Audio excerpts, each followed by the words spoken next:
আসানসোলের কয়লা খাদানে শ্রমিকের মৃত্যু। কয়লা কাটতে গিয়ে মাটি চাপা পড়ে কয়েকজন শ্রমিক আহত হয়েছেন, গুরুতর আহত দুই। বেশ কয়েকজন শ্রমিক হাসপাতালে ভর্তি। মাটি চাপা পড়েছেন কয়লা কাটতে গিয়ে কয়েকজন শ্রমিক, গুরুতর আহত দুই। কয়েকজন হাসপাতালে ভর্তি। ঘটনাস্থলে কুলটি থানার পুলিশ। সেই ছবি দেখছেন।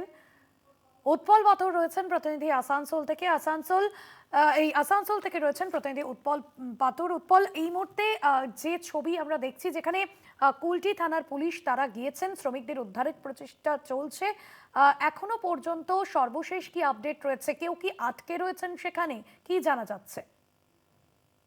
দেখো বাসন্তী, আসানসোলের কুলটি থানার বড়িরা কয়লা খাদান, এই বিসিসিএল এর কয়লা খাদানে নিয়মিত অবৈধভাবে কাটতে আসে এখানকার মানুষজন, এমনই অভিযোগ উঠে আসছে।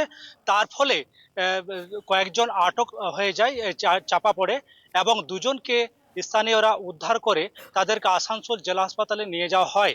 এবং তার ভিতরে রয়েছে কয়েকজন, এমনও সূত্র মারফত জানা যাচ্ছে। কিন্তু এখনো পর্যন্ত যে বিসিসিএল এর যে আছেন সুভাষিস মুখার্জি, যে আছেন প্রাক্তন যুব এখানকার কুলটির যুব কাউন্সিলের সভাপতি ছিলেন প্রাক্তন, তিনি জানাচ্ছেন যে এরকম ঘটনা প্রায় ঘটে থাকে, এবং আজকেই একটা রাতে ঘটনা ঘটেছে। তার ফলে পকলেন মেশিন দিয়ে উদ্ধার করেছে দুজনকে, এবং তাদেরকে স্থানীয় জেলা হাসপাতালে নিয়ে যাওয়া হয়। এবং কয়েকজন থাকতেও পারে আটক রয়েছে, কিন্তু এখনো মৃত্যুর ঘটনায় কেউ স্বীকার করেনি। স্থানীয়রা জানিয়েছেন যে এখানে নিয়মিত কয়লা কাটা হয় অবৈধভাবে, এবং তার ফলে আটক হয়ে গেছে মাটি চাপা পড়ে।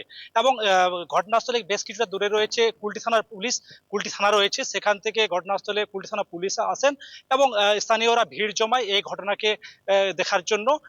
এখন আরো ভিতরে রয়েছে কিনা সেই দিকে তাকিয়ে রয়েছে স্থানীয় প্রশাসন। বাসতি। একদমই। ধন্যবাদ জানাবো উৎপল। সরাসরি ছিলেন আসানসোল থেকে প্রতিনিধি উৎপল পাথর।